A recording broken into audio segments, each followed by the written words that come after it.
और जिस कुरान की हम सब दुहाई देते हैं, जिनको हम अपना सबसे बड़ा भाई कहते हैं, जिनके साथ हम हमेशा भाईचारा निभाना चाहते हैं, जिनके साथ हम मैत्री करना चाहते हैं, जिनके साथ हम समाज में संबंध रखना चाहते हैं, जिनके साथ व्यापार करना चाहते हैं, जिनके साथ व्यापार के साथ साथ व्यवहार करना चाहते हैं, उनकी किताब कभी हम यदि उठा करके देख लें तो क्या कहने। सूरा तौबा 9 आयत संख्या 5 को उठा करके कभी पढ़िए। वो कह रही है फ़ैज़न सलखल अशहुरुल हुरुम फ़क़्तुलुल मुशरिकीन हैसु वजदतुहुम वख़ुज़ूहुम वक़उदूलहुम कुल्ल मरसदीन फ़इन ताबू व अक़ामुस सलात व आतफ़ुज़ ज़कात फ़ख़ल्लू सबीलहुम इन्नल्लाहा गफ़ूरुर रहीम। फिर जब हराम के महीने बीत जाएं तो इन मुशरिकों को जहां कहीं पाओ वहां इनका कत्ल करो, इनकी घात में बैठो, और यदि ये तौबा कर लें तो फिर इनको छोड़ दो, अल्लाह बड़ा क्षमाशील है।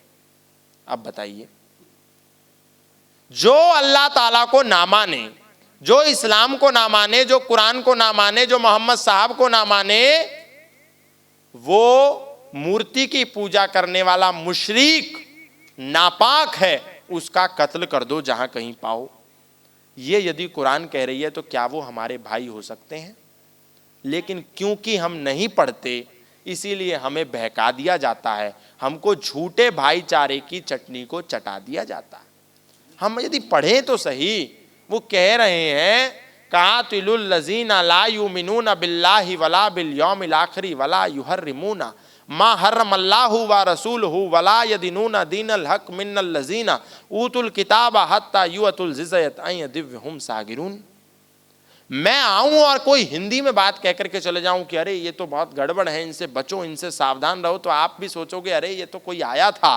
कितने लोग आते हैं नफरत फैला करके समाज में चले जाते हैं। हम सब तो हिंदू मुस्लिम सिख ईसाई आपस में है, भाई भाई ईश्वर अल्लाह तेरो नाम सबको सन्मति दे भगवान, हमारा तो यही डायलॉग है। इसीलिए मेरे को मूल पढ़ना पड़ा कि कम से कम हिंदू ऐसे मानने वाला नहीं है, हिंदू ऐसे समझने वाला नहीं है, हम लोग बड़े विचित्र प्राणी हैं।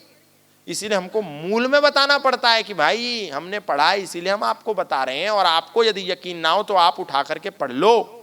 वो कह रहे हैं कि जो अल्लाह ताला में ना माने, जो मोहम्मद साहब में ना माने, जो कुरान शरीफ में ना माने, जो इस्लाम में ना माने, वो वाजिबुल कत्ल है। इनके सामानों पर कब्जा करके